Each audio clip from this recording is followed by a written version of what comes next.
tutorial of AuctionRPM. My name is Dan Zumwalt, and I'll be your guide as we discuss connecting multiple computers together using AuctionRPM.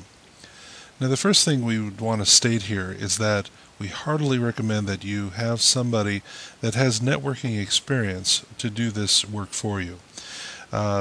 Connecting computers together is really a hands-on kind of operation, and because there's a lot of different things that factor into how a network is connected together. For instance, is the network wired or is it wireless?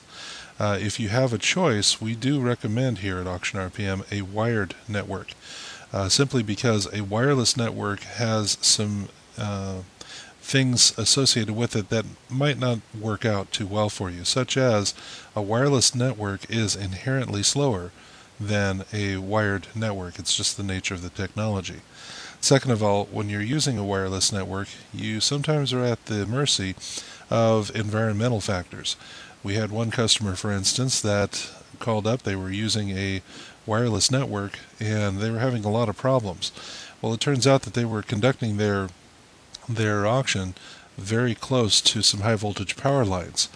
And so, when you're near a high voltage power line, you can't get an AM station, let alone get two high speed computers to talk to each other effectively. And so that's the problem that they were experiencing. You might have similar circumstances, not maybe with high voltage power lines, but suppose somebody walks by with a noisy cell phone, or maybe you're using an old building with frayed wires that are causing a lot of electromagnetic interference. In either event, you definitely would benefit by going with a wired network if you are able to do so. Some circumstances don't dictate that it's possible, but if it's possible, please consider that. Let's take a look at an illustration here in order to see what we're talking about here, and this will help us to visualize what's going on. In this illustration, we're showing that we're connecting multiple computers together using a central piece of hardware here. This central piece of hardware here is called a hub, or a router, or a switch. And the way it works is all computers in your network are directly connected to this hub. Then any communications that need to go from computer to computer is routed through that hub and then out to the appropriate computer. Now, for this to work, in this illustration I'm illustrating it with wires going back and forth between the computers and the router. But of course, if you do choose to use a wireless network, these wires would be replaced with a wireless signal. Now, the way this works is each computer itself has what's called its own address, its IP address on this network. Typically, this router is also connected to the internet, and thus the one connection to the internet can be shared amongst all of the computers that are in the network here. Now, how do we set up all of that networking and all of the internet addressing? Well, again, we would recommend that you talk to a networking specialist in your area. We're going to give a general overview as to how this works, but please consider having somebody help you out with this operation. To start out with, let's go to Internet Explorer, or actually Windows Explorer here. Under Windows Explorer, if we right mouse click on my computer and go to Properties, and again, I'm using Windows XP on this example. It might be slightly different if you use other operating systems.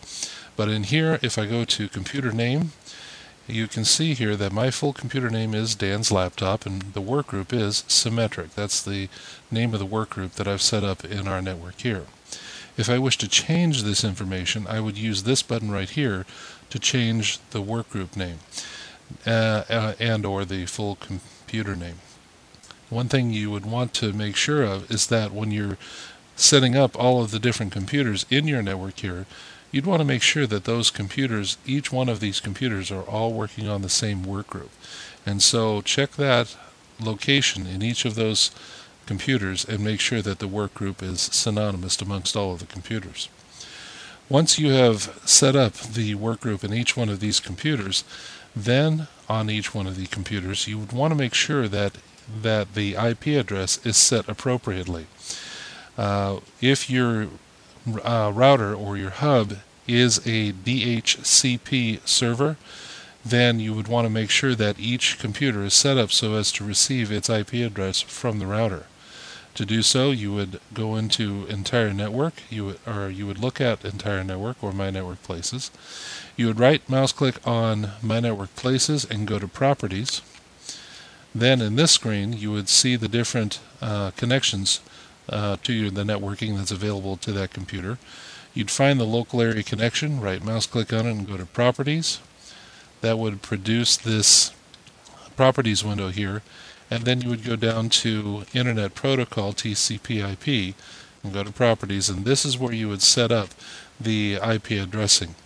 Now if your router is an intelligent router that has DHCP built into it, DHCP by the way stands for Dynamic Host Callup Protocol or Communications Protocol, then setting it to obtain IP address automatically and obtain DNS server address automatically would automatically cause this computer to get its IP addressing from that router.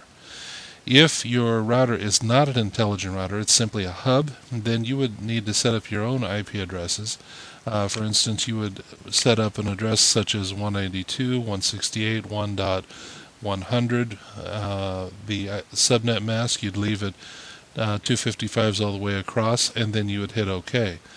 But that again is up to the networking specialist that you're using as to how they would set up that type of information.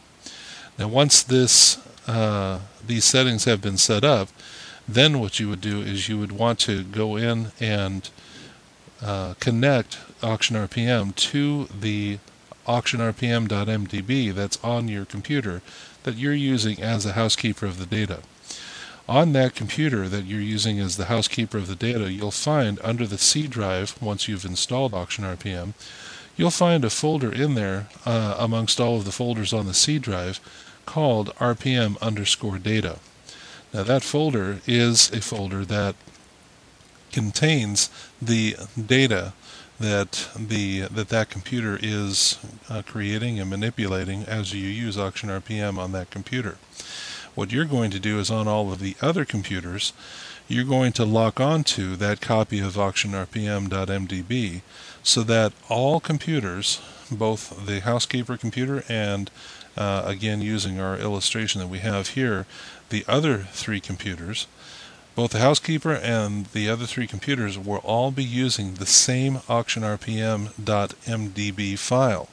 Thus, they're all using the same body of data. To do that, inside of AuctionRPM, you would go to Tools, Advanced, and then in this option here, Select Active Database, you would navigate through the network and you would select the auctionrpm.mdb file that is on the housekeeper computer in the share that you have shared.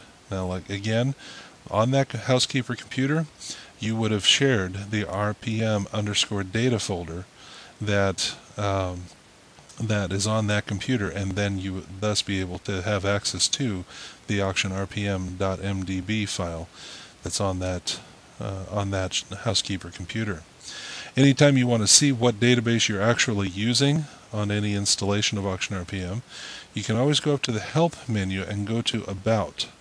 In that screen, you can see here that the database path is indeed C:/sample data, in this case, video database, auctionrpm.mdb. And so in this example, for this video tutorial, I have a database that's found at this path, and it's auctionrpm.mdb. If you were on your housekeeper computer, more than likely it would read C:/RPM_data /auctionrpm.mdb. If you were on one of your client computers, one of the computers that is not the housekeeper, then it would probably read // housekeeper computer name /RPM_data /auctionrpm.mdb.